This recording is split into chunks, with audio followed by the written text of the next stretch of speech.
Hello friends, तो मेरा नाम है आदर्श और आपका स्वागत है हमारे चैनल NIT कंप्यूटर कोर्सेज में। तो आज हम सीखने वाले हैं कि हम MS वर्ड के अंदर एक प्रोफेशनल रिज्यूम किस तरह से बना सकते हैं। अगर आप कहीं भी कंपनी में जॉब के लिए जाएंगे कंप्यूटर वर्क के लिए, तो वहाँ पे आपको रिज्यूम मांगा जाएगा, या कोई सा भी वर्क करेंगे तो आपसे रिज्यूम मांगा जाएगा। तो रिज्यूम आपको बनाना आना चाहिए। तो रिज्यूम बनाना आज सीखने वाले हैं, जिसे हम CV भी कहते हैं, बायोडाटा भी कहते हैं, उसके बहुत सारे नाम होते हैं। तो आज हम रिज्यूम बनाना सीखेंगे एक अच्छा सा। तो चलिए बनाना सीखते हैं। सबसे पहले आप चाहे तो हेडिंग देना चाहते हैं रिज्यूम का, तो उसके लिए साइज थोड़ा बड़ा कर लीजिए, और चाहिए तो लेफ्ट में से सेंटर में कर दीजिए, क्योंकि रिज्यूम जो होता है हेडिंग वो सेंटर में होती है। 20 का साइज लेके यहाँ पे हम लिखते हैं रिज्यूम। ठीक है, इस तरह से रिज्यूम लिख दीजिए, इसे बोल्ड कर दीजिए, सिलेक्ट कर लीजिए और बोल्ड कर दीजिए। ठीक है, आप साइज चाहे तो छोटा भी रख सकते हैं, अगर स्पेस कम बचे तो छोटा कर देंगे। इसे आप लेफ्ट साइड कर देते हैं। अब यहाँ पे देखिए 20 की साइज में नहीं लिखना है, यहाँ थोड़ा छोटा कर देते हैं, 16 पे लिखते हैं और यहाँ पे लिखते हैं नेम। ठीक है, जो भी नेम हो वो नेम लिख देते हैं यहाँ पे।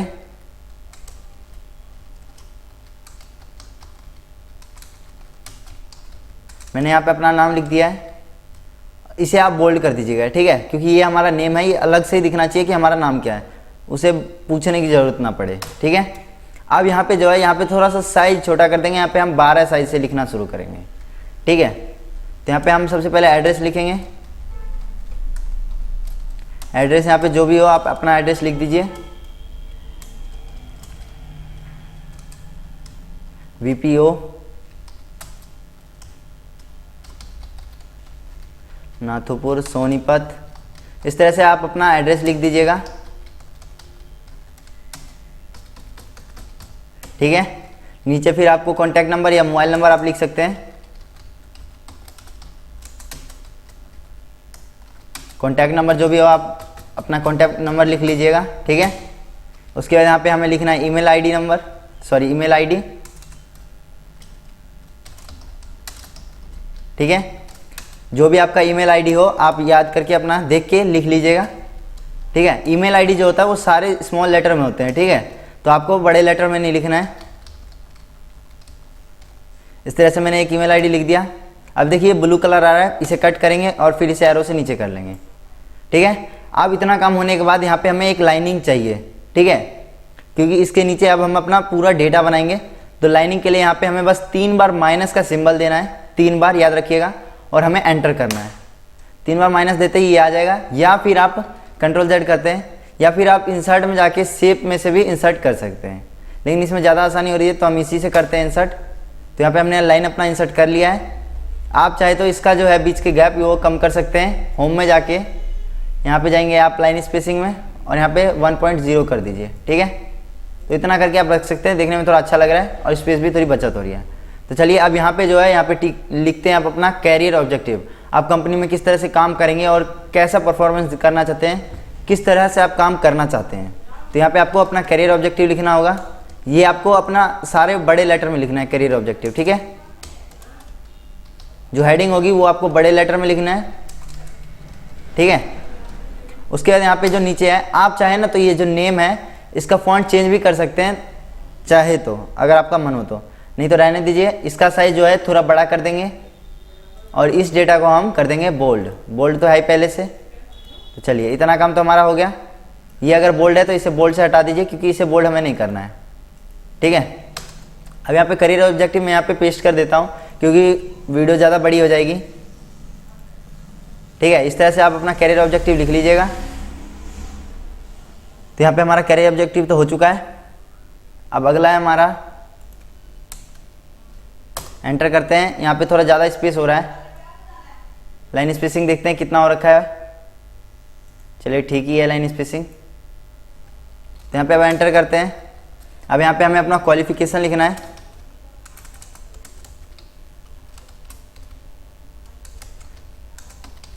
क्वालिफिकेशन, ठीक है। अब देखिए सेम हमें यहाँ पे फॉर्मेटिंग करना है। तो सेम फॉर्मेटिंग कैसे करेंगे आपको पता होगा, आपने अगर फॉर्मेट प्रिंटर का यूज़ करना सीखा है तो इसे आप सिलेक्ट कर लीजिए, फॉर्मेट प्रिंटर पे क्लिक करिए और इसे सिलेक्ट कर लीजिए।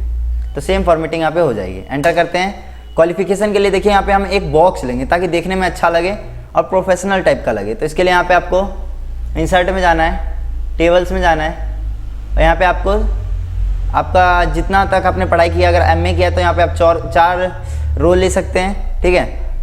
नहीं तो आपने ग्रेजुएशन तक किया है तो 3 ही लीजिए। और यहाँ पे जितना आपको 4 यहाँ पे आपको कॉलम चाहिए, ठीक है। तो 4 कॉलम ले लेते हैं। अब यहाँ पे सबसे पहले यहाँ पे 10th लिखना है। 10th लिख के यहाँ पे अपने 10th में कितना, 10th लिखने के बाद यहाँ पे आपको अपना यहाँ पे 10th कहाँ से किया है ये लिखना है। यूपी बोर्ड, बिहार बोर्ड, जैसे मैंने बीएससीबी बोर्ड से किया है,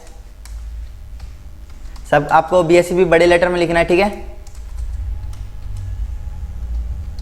उसके बाद यहाँ पे आपने कौन से साल में 10th का पेपर दिया है वो लिखना है यहाँ पे आपको, ठीक है। उसके बाद यहाँ पे आपको लिखना है कितना परसेंटेज आया है, या नंबर्स लिखना चाहते हो तो आप नंबर्स भी लिख सकते हो, या फिर आप परसेंटेज लिखना चाहते हो तो परसेंटेज लिख सकते हैं। तो यहाँ पे मैंने अपना परसेंटेज लिख लिया है। अब नीचे जाइए एरो से, और यहाँ पे 12th आपने 12th किया है तो 12th लिख दीजिए यहाँ पे। यहाँ पे मैं आपको बस समझाने के लिए लिख रहा हूँ, ठीक है। यहाँ पे आपने बीएससीबी बोर्ड से किया है या यूपी बोर्ड से किया है, जिस बोर्ड से भी आपने किया है वो बोर्ड आप यहाँ पे लिख दीजिए। उसके बाद यहाँ पे कौन से साल में किया आपने यहाँ 2005 में 10th किया है तो 2 साल बाद 1 साल बाद ही आप करेंगे, तो 2006 कर देते हैं यहाँ पे। उसके बाद जितना परसेंटेज आया आपका उतना परसेंटेज दे दीजिए। और फिर यहाँ पे अगर ग्रेजुएशन किया तो यहाँ पे ग्रेजुएशन लिख दीजिए, ठीक है। ग्रेजुएशन आपने कौन से यूनिवर्सिटी से किया है वो लिख दीजिए।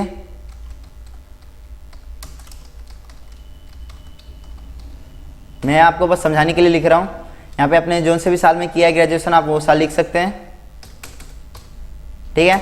और जितना इसमें तो परसेंटेज या पास फेल जो लिखना है आप लिख सकते हैं, या परसेंटेज आपको पता है तो परसेंटेज लिख सकते हैं, ठीक है। तो यहाँ पे हम परसेंटेज ही लिख देते हैं एक नॉर्मल सा एग्जाम्पल के लिए, ठीक है। तो चलिए इतना हमारा काम कंप्लीट हो चुका है। अब है हमारा कंप्यूटर क्वालिफिकेशन या कंप्यूटर प्रोफेंसी, ठीक है। यहाँ पे हम एंटर करते हैं एक बार और, थोड़ा स्पेस मिल जाएगा हमें।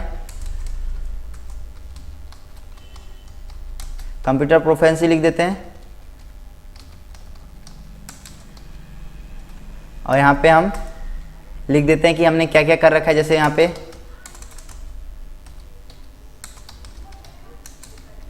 पे देखिए मैंने इसके लिए भी लिख रखा है, तो मेरे को लिखने की उतनी ज़रूरत नहीं है, बस मैं कॉपी पेस्ट कर लूँगा। यहाँ पे मैंने क्लिपबोर्ड में सेव कर रखा है तो यहाँ पे मैं लिख देता हूँ। आप इस तरह से लिख लीजिएगा। साइज़ जो है इसका सेम साइज़ करना है तो इसे सिलेक्ट करिए और यहाँ पे फॉर्मेट प्रिंटर में जाइए और इस पर सिलेक्ट कर लीजिए, ठीक है। और इसका भी सेम फॉर्मेटिंग करना है, सिलेक्ट करिए फॉर्मेट प्रिंटर और इसे सिलेक्ट कर दीजिए। तो यहाँ पे तक हमारा हो चुका है। अब अगला है हमारा एक्सपीरियंस। अगर आपने कुछ अलग से सीख रखा है तो यहाँ पे आप एक्सपीरियंस लिख सकते हैं। अगर फ्रेशर है, आपने अभी तक कुछ भी कहीं काम नहीं किया है तो यहाँ पे आप रहने दे सकते हैं, या फिर आप एक्सपीरियंस लिख के फ्रेशर लिख सकते हैं। जैसे मैं एक एग्जांपल दे देता हूँ आपको,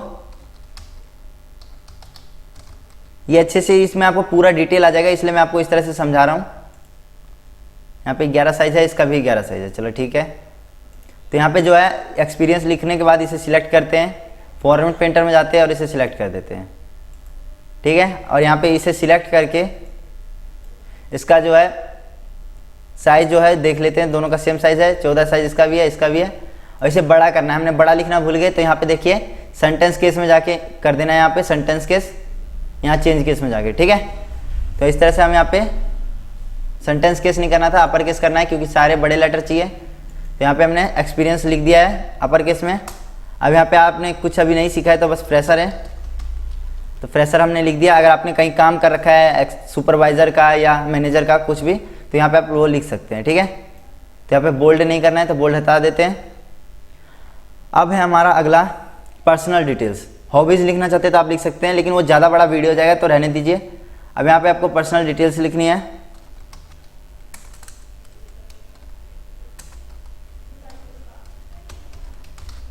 पर्सनल डिटेल्स,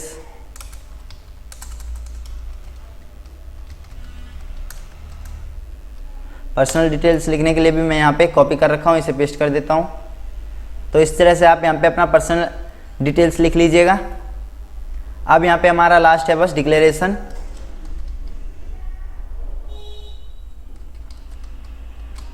डिक्लेरेशन यहाँ पे हमें अपना लिख लेना है और उसके बाद लास्ट है हमारा वर्क, यहाँ पे प्लेस और डेट लिख लेना है। आप चाहे तो पहले डेट लिख सकते हैं, फिर प्लेस लिख लीजिए, कोई दिक्कत नहीं है उसमें। स्पेस देखिए, यहाँ पे आप डॉट डॉट दे दीजिए, एंटर करिए, डेट लिख दीजिए और यहाँ पे भी कॉलम लगा दीजिए, स्पेस देके यहाँ पे भी डॉट डॉट दे दीजिए। ठीक है, इस तरह से यहाँ पे आप डेट और प्लेस लिख के एंटर करके बस यहाँ पे लास्ट में आप अपना एक बार और नाम लिख लीजिएगा, ब्रैकेट में अपना नाम लिख लीजिएगा। ठीक है, तो इस तरह से यहाँ पे हमने ब्रैकेट में अपना नाम भी लिख लिया है। इसे लेकिन हमें लेफ़्ट साइड में रखना है, तो सिलेक्ट कर लेंगे और यहाँ पे लेफ़्ट साइड में से कर देंगे। तो इस तरह से यहाँ पे इतना हमने वर्क कर लिया है। अब एक चीज़ रह रहा है, इसे सिलेक्ट करना है हमें, इसे भी हमें सिलेक्ट करना है। तो किस तरह से देखिए आप मल्टीपल सिलेक्शन कर सकते हैं, इसके लिए आपको बस कंट्रोल प्रेस करना है, इसे सिलेक्ट करना है, फिर कंट्रोल प्रेस करना है, इसे सिलेक्ट करना है, फिर ऊपर जाना है, फिर इसे भी कंट्रोल प्रेस करके सिलेक्ट करना है, फिर ये जो है इसे भी कंट्रोल प्रेस करके सिलेक्ट कर लेना है। अब इसका करना है क्या, इसमें हमें थोड़ा सा डॉट लगाने यानी फुल स्टॉप लगाने। तो यहाँ पे देखिए लगा हुआ है बुलेट्स, इस पर क्लिक करेंगे तो यहाँ पे हमारे बुलेट्स लग चुके हैं। यहाँ पे देखिए, तो यहाँ पे इतना हमने वर्क कर लिया है। आप रिज्यूम का साइज थोड़ा छोटा कर दीजिए। ठीक है, अब थोड़ा सा डेटा जो है हमारा वो रह रहा है, तो आप चाहे तो मार्जिन इसका चेंज कर सकते हैं या फिर आप साइजिंग का थोड़ा चेंज करके इसे ठीक कर सकते हैं। जैसे यहाँ पे थोड़ा गैप ज़्यादा है तो इसे कम कर देते हैं। तो यहाँ पे देखिए एक बार में हमारा सारा डेटा आ चुका है, बस ये जो नेम है ये नहीं आ रहा, तो इसे भी हम अंदर कर देंगे, कोई टेंशन नहीं। हम इसका साइज थोड़ा सा छोटा कर देंगे क्योंकि 16 ज़्यादा बड़ा हो रहा है। एक और साइज छोटा कर देते हैं। चलिए अभी भी नहीं आ रहा तो थोड़ा यहाँ पे हम इतना ही रहने देते हैं इस तरह से। तो यहाँ पे देखिए हमारा एक बन के तैयार हो चुका है, एक अच्छा सा रिज्यूम, देखने में भी बहुत अच्छा लग रहा है। तो जो ये नेम नहीं आ रहा है, इसका मैं आपको एक तरीका बताता हूँ। पहले आप देखिए यहाँ पे पेज सेटअप में आपका पेज कौन सा है, पेज साइज अगर आपका A4 है तो A4 कर दीजिए, उससे भी ये आ सकता है। देखिए आ चुका है, तो ये डबल पेज आ रहा है, तो इस पेज पे क्लिक करिए और डिलीट बटन प्रेस कर दीजिए। ठीक है, तो डिलीट करते ही देखिए वो पेज हट चुका है और यहाँ पे हमारा सारा डेटा भी इसमें आ चुका है। आप चाहे तो आप इसका साइज़ थोड़ा बड़ा भी कर सकते हैं क्योंकि गैप थोड़ा ज़्यादा मिल चुका है हमें। एक साइज़ थोड़ा बढ़ा के देखते हैं क्या आ रहा है इसमें। देखिए अभी भी आ रहा है इसमें। तो चलिए हमारा इस तरह से एक अच्छा सा रिज्यूम बन के तैयार हो चुका है। तो अब इसमें देखना क्या है, ये जो रिज्यूम है हमारा, इसे हमें प्रिंट करना है। तो इसके लिए हम कंट्रोल के साथ P बटन प्रेस करेंगे। तो यहाँ पे देखिए प्रिंट, हमारा यहाँ पे प्रिंट इस तरह से होगा। इसे थोड़ा जूम आउट करते हैं तो देखने में देखिए हमारा रिज्यूम कितना अच्छा लग रहा है। उम्मीद है आपको ये रिज्यूम अच्छा लगा होगा। आपको प्रिंट करना है तो यहाँ पे आपको कॉपी सिलेक्ट कर लेना है, कितने कॉपी करना है। और यहाँ पे जो है page all, print all pages की जगह यहाँ पे कर देना है आपको current pages, print current pages. उसके बाद यहाँ पे आपको प्रिंट पे क्लिक करना है। अगर आपको 6-7 कॉपी करनी है तो 6-7। तो इस तरह से आप कर सकते हैं। और इसमें एक चीज़ और है, जैसे कि हमें पिक्चर इंसर्ट करना है तो यहाँ पे इंसर्ट में जाएंगे, पिक्चर्स में जाएंगे और यहाँ पे हम कोई सा भी एक पिक्चर ले लेते हैं। इस पिक्चर को ले लेते हैं। तो ये पिक्चर जो है देखिए अभी इस पेज में आ रहा है, तो यहाँ पे जाना है हमें रैप टेक्स्ट में, इन फ्रंट ऑफ टेक्स्ट कर देना है। और जो है इसे हमें क्रॉप करना है क्योंकि ये ज़्यादा चौड़ा हो रहा है। तो इसके लिए हमें क्रॉप यहाँ पे साइड में मिल जाता है, फॉर्मेट टैब में क्रॉप के क्लिक करेंगे और इसे जो है इस तरह से हम क्रॉप कर देंगे। क्रॉप करके यहाँ पे क्रॉप पे क्लिक कर देंगे तो यहाँ पे हमारा क्रॉप हो चुका है। आप इसे अच्छे से यहाँ पे बैठा के रख दीजिए। थोड़ा फोटो को चौड़ा करना चाहते हैं तो चौड़ा कर दीजिए। ठीक है, तो इस तरह से देखिए हमने एक यहाँ पे अच्छा सा एक रिज्यूम तैयार कर लिया है। उम्मीद है आपको ये अच्छा लगा होगा। अगर आप चाहे तो ये जो क्वालिफिकेशन वाला है, इसे अगर आप बोल्ड नहीं करना चाहते तो इसे आप सिलेक्ट कर लीजिए। सभी को सिलेक्ट करने के लिए इस तरह से क्लिक करके सिलेक्ट कर लीजिए और बोल्ड पे से क्लिक हटा दीजिए। तो इस तरह से हमारा पूरा एक रिज्यूम बन के तैयार है। उम्मीद है आपको ये वीडियो अच्छी लगी होगी। लगी है तो लाइक करिए, कमेंट करिए और ज़्यादा से ज़्यादा शेयर करिए। तो चलिए मिलते हैं फिर किसी और नए टॉपिक के साथ। Bye bye.